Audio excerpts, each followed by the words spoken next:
بەنای خوای گەورە میهرەبان ئەم ساڵیش وەک ئەنجومەنی سۆرانی کۆمەڵی ئیسلامی کوردستان باوکاری دەستگای خێرخوازی بەخشین و هەروەها کۆمەڵی خێرمەندی دیکە توانیمان ئازوقەی و خۆراک ئامادە بکەین بۆ 50 ماڵ و بۆ نزیکەی 150 منداڵی بێسەرپەرشت و یەتیم جلوبەرجیان بۆ ئامادە بکەین. دیارە ئەو جلوبەرگ و ئەو پێداویستی خۆراک گرنگی تایبەتی خۆی هەیە بە تایبەت لە مانجی ڕەمەزانی پیرۆز کە خەڵک زیاتر بە پیر کڕینی ئازوقە و خواردەمەنیەوە دێوە لەبەر جەژنی ڕەمەزانی پیرۆزیش خەڵک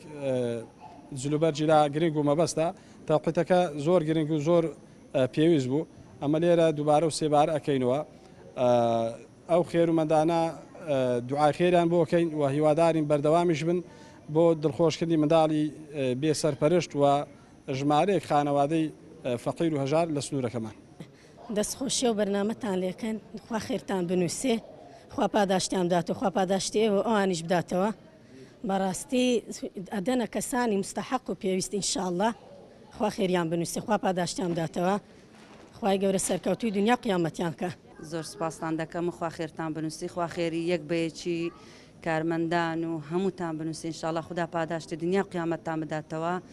خوا خێری ئەو برایانەش بنووسی کە دوێنێ لە هەولێر ڕاهاتن و سەردانی ماڵە فەقیر و هەژارانیان کرد و خوا خێری هەموو هەمیان بنووسی ئینشاءالله خدای گەورە لە بەهەشتی بەرین پاداشتی گەوریان دەدات.